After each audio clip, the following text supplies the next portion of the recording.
Just for our viewers, everybody, this is Thick and Fast, and we have Cassie with us, if Cassie would like to give away.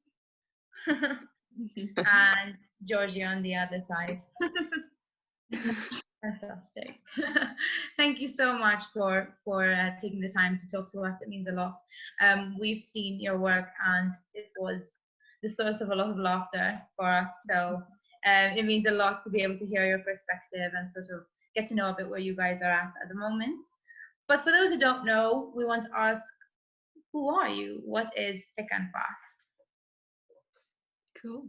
Well, thanks so much for having us. It's really nice to chat to you guys and hear about how you're doing as well. So we're a comedy duo made up of the two of us, obviously.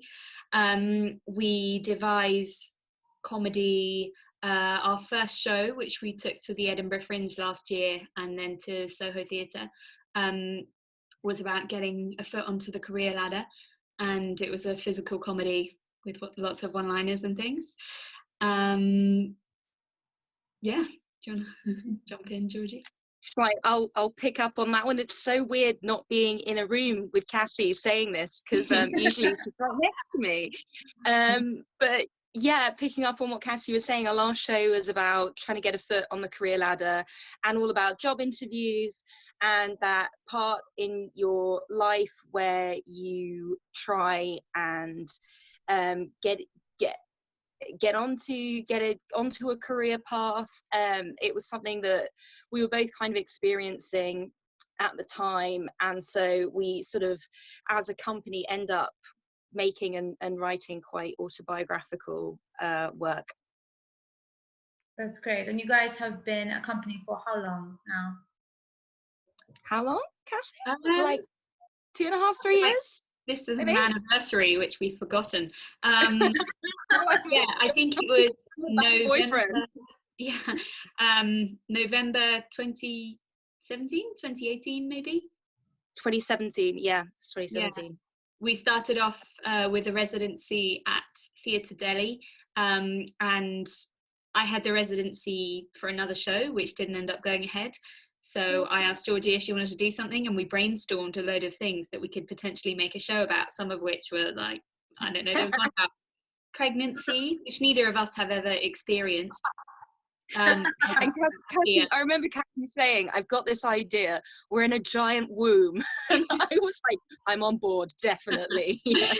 So yeah, went down that route, which was fun, and we just had a week of rehearsals and R&D, and then did a scratch performance, which was, or 2 scratch performances even. We had one for kids in the afternoon and then one for adults. So we adapted a little bit in the few hours in between those, which was fun. And it's always funny doing work to kids. I don't know if you guys have experienced it, but they kind of interact with it in a very different way. Yes. And you definitely get a sense of how they feel. Yeah.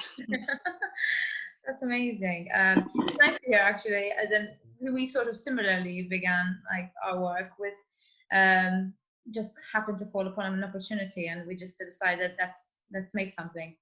There were no wombs involved in our first brainstorm, though. That's the time. That's great, amazing, cool. Shall I move on? Sure. Great. So obviously, we find ourselves in, I don't know whether you've heard this word going around, but unprecedented times. That word, honestly, has very much been used everywhere. But yeah, we find ourselves in very different and tricky times, and like we were saying, we tend to see a lot of the larger companies, entertainment companies, theatre companies, how they're being hit, what they're doing, but obviously it does sort of filter down through to companies like yourself, companies like ours, and our sort of community. And so with that in mind, how has this period affected you, or what are you guys kind of doing to navigate through it? Yeah, basically, how are you doing, either as individuals or, you know, as a company? Yeah.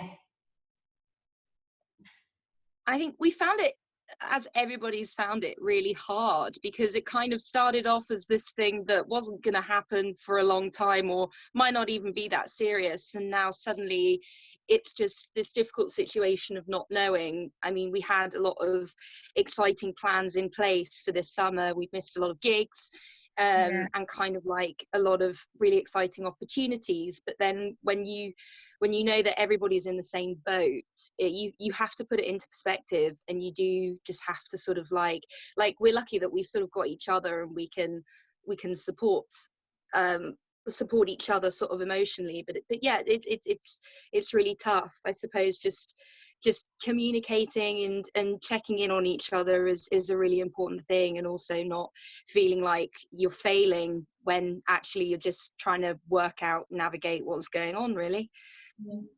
Yeah, I think that's such a good point about failing, because we've suddenly got all this time, or I do. Georgie's still been working. I've been not working. My place of work is closed, as Bettina's. I think there's this idea that now you have all this time to write and to upskill and do all the things that as a creative you say you're going to do eventually, but you just haven't quite got all the time to focus in on things, do all your applications, get everything sorted, and also be creating content and putting stuff out there about the current situation. And you do see companies doing that, which is great, but I think there's also completely this sense of not knowing what's happening, not knowing what's going on, that make it quite different to just lock down and like, right, now I'm going to get grade 8 flute and, write a novel and everything else. Like, that's just not, that's not the way the world works, especially now that so many people have been completely robbed of like any kind of structure they had in their day-to-day lives. And a lot of people have, gone back to stay with their parents, or, in completely different environment. So I'm back with my mum and dad, which is really nice, but also it's not necessarily the most conducive environment to working. Although I think if I was at home in my flat, I would also be completely going insane in a different way. But yeah, I think it's been, in a way, it's nice to think, well, like, who knows how long this is going to last, but maybe at different points down the line we'll feel creative in different ways. But I think it's been important not to feel too kind of pressured by filling the time. I think that's a really important point to like touch upon. Two things, actually. I mean, the concept of, I guess, in a way, migration, which we haven't really spoken about like having to actually change. Some of us have had to change our our place of where we live in general, and that does take away a lot of structure and sort of routine and how you're used to living, which is something that is something I think we underestimate. You don't even notice that brings about change until you're sort of in it. And also the concept that which you mentioned, Cassie, about the phases, in a sense that I think we will constantly, our feelings and where we're at, and even in terms of companies, are dynamic, and what we think is right now might shift in a few months' time. And I think that's a really good point, that we have to sort of keep talking about where we're at, as in globally, but also individually and within the work that we're doing, like what's right for now, because that might change obviously eventually as well. Yeah, it's something that we were discussing the other night, like if one is to react to the current situation or what's going on, like how do you do that? What sort of work would we want to make, or what kind of reaction would we want to have? And we both felt that we didn't want to focus on necessarily isolation or lockdown or illness or anything specifically, but we were much more drawn to kind of escapism and stuff that doesn't necessarily have a clear link to what's going on for everyone at the moment, just like different stories and funny stuff and things that maybe take your mind off it, or explore the outside world, or things that we don't necessarily have a grasp on at the moment. Yeah, dipping into the deep subconscious and coming up with some ideas. Yeah. It's interesting because it's pressure, I guess, in a way for you guys in terms of your comedy duo, you know. It's like there's that sort of thing as well, you know, trying to create work that's funny, that taps into people's, you know, sense of humor and makes them laugh in a time when it's quite difficult, you know, in general, not just to make that happen for other people, but also for you guys to be in a space to create that work. So that, I'm sure, has its own challenges as well. Definitely. Yeah, I was just going to quickly say that what you said, Georgie, about checking in with each other. We were speaking to Lunar Entertainment the other day, and they mentioned the same thing, and they were saying that, and we were all saying that what's lovely about companies like ours is that we're friends who formed a company, you know, who made shows, who made content. So like a time like this, like it's so important to kind of go friends first. People first, company later. And the fact that, like, you know, you can check in, I think that's so important. On that, if you guys could kind of sum up 5 or however many top tips that Thick and Fast would recommend, either navigating it through it as a company, what you two are doing, to kind of get through, or individuals as creatives, or just as individuals, like, you know, Netflix or, you know, whatever. So if you I heard there's this great documentary called Tiger King. Never heard of it.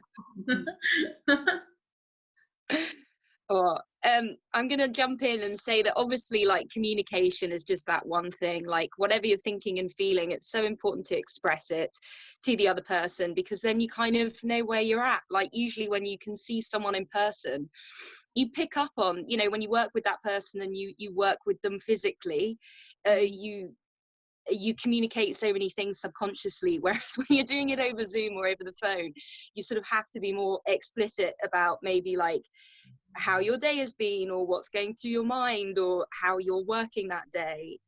So yeah, number one, communication. And I'd say number 2 is just that thing of don't try and plan too much at the moment. Just dream, just have big ideas, and forget about the the little exciting things that you had to cancel, if that makes sense.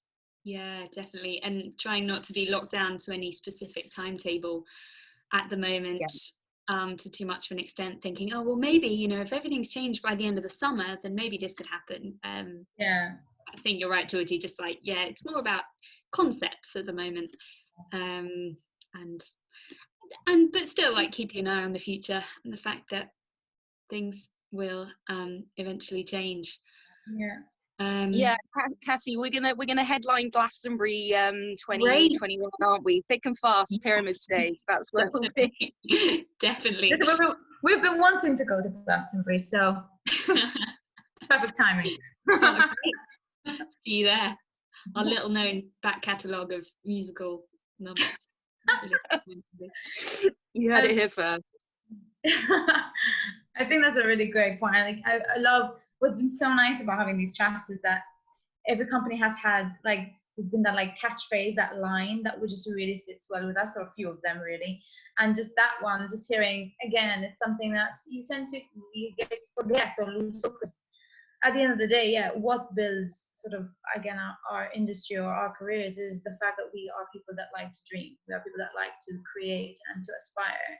And it's very easy to get, I guess, to forget that, you know, and get bogged down with more of the act of, oh, I must be productive, oh, I must be creative, when actually, you know, it's a beautiful thing that we are able, or we, I guess, are employed to dream. Yeah. And not even employed, because again, most I guess small emerging companies like ourselves, the opportunities, yes, they're there, but it takes, you know, that first step for us to create them and, you know, get them and, you know, achieve them. So the work almost comes before the opportunity, in a sense, you know, which is exciting. That's great. Which brings me to our final question. And you guys also mentioned that unfortunately there were some things that you guys had to cancel, obviously going, you know, due to the current situation. I guess the question, again, very loosely put, is what's next? With no pressure in that question, more in terms of what are Thick and Fast going to be up to for the next few months? What are you guys aspiring for once this has settled, or I guess potentially, you know, when things. I said, yes, very good. Exactly. I think because the industry is so geared towards Edinburgh, like obviously that was the big thing in our calendar each year that that we're not doing, but it does kind of, I mean, you know, as theatre people, you're always having to get creative and find creative routes around either not having enough money or not being able to do a thing. You find a new route. So I think we're sort of looking at different ways in which we can transmit our work, or different platforms, and also then just working towards when we can do live stuff again, to have something that's like really brilliant, so that's this little nugget or this egg that we've been sat on for a long time, but in a womb. In the womb. So there's a new show that was going to that's coming eventually. Yes. Oh, great! That's good. Yes.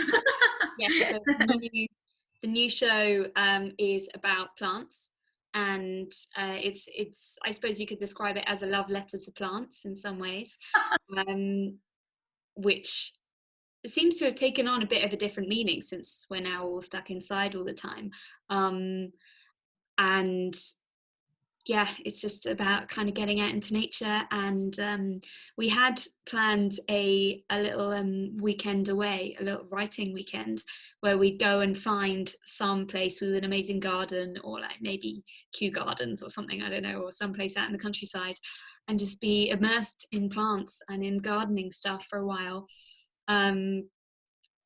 But so we'll see, maybe that'll take place later on, but that's what we're working on at the moment, writing plant jokes and other bits and pieces. That's amazing, and that's a really good point, because me and Em were actually talking about this. You know, I mean, we've been talking about this for a while now, but we're also in the process of kind of developing our second show. And one thing that we keep saying is like, wow, how the theme that we, you know, how is the theme going to change, in a sense that exactly like talking about the show about plants, like the perspective again, it has brought in a whole new meaning, kind of being kept inside at this point. What will, you know, when you guys are sort of, when things, I guess, return to some sort of normality, it's going to be interesting to kind of explore the idea that you had also with some new perspectives coming in. That's something to look forward to as well, you know, like the exploration of something different in a sense. Definitely. I wonder as well how it will be for all of us as companies when we can be back in the room with our partners and things, and like suddenly being able to make physical work or be physical, like touch each other after such a long time. You know, I wonder how that'll be, and how because it's something that you really get used to or get in the habit of, or get I'll never. I mean, it's something for the whole world, but in particular, in terms of making work, it'll be interesting to see how it manifests. Yeah. My hope is that I hope that we'll all have a newfound what's the word? A newfound, when you don't take something for granted. Appreciation. Yeah. A newfound appreciation for like creating physically again, and just being like, because I live in the corner from Bettina when I'm in London, as in literally the road turns a corner, and that's so nice. The ability to just pop over and have our meetings, I would never think twice about that, but and again, what you said earlier, Georgie, about, oh my gosh, I was like, you're so right, about when you're physically with someone, you can read so much. Yeah, it's a very good point. Than a screen. But yeah, no, for sure. We won't take it for granted anymore. And so much of your work is also very physical. You guys had like in your first show, which is not quite right, so people will know. Everybody will know. That was the comedy that you guys do is not purely, you know, just it's not just in the writing, but it's also very much in your physical expression. So that is going to be a very again, exciting, I guess, curve as well for you guys, and probably going to feel so nice to be back in the room working. Yeah. In any case, but definitely. I mean, maybe I think one thing in physical work that's so interesting to watch sometimes is like tension or not touching someone else. So I wonder if we'll kind of have a new appreciation, like you said, Emma, for that kind of thing, like the the distance as well. So that's amazing, guys. Thank you so much for everything that you've shared with us today, for being so honest, and again providing some insights that we're really enjoying hearing, and some things are new to us, and it provides us with a lot of comfort, and also it makes us feel supported, and we hope that that's sort of felt back in return. One thing I want to ask you guys to do, just so people know kind of where to look for you, if you'd like to share your socials, and just one more time just repeat sort of what people can be expecting from you guys, and sort of where to look out for you in general. Do you want to, or shall I do a little plug? Yeah. Okay, so you can follow us on Twitter. We are at @fast_thick, and on Instagram and Facebook @thickandfast. And then our new show, Succulents, is going to be at some point. We are supposed to be doing a preview in July at the Hen and Chickens, but that's still up in the air. But and one in June, end of June, 30th of June. So maybe at Next Level. Yes. And we also have a website, which is thickandfast.com. The N isn't, or the and is an N. Very important. But even if it's not July or June or whatever, let's hope it is. We know that we're expecting a play called Succulents sometime very soon. Yeah. A succulent, don't I bet? I.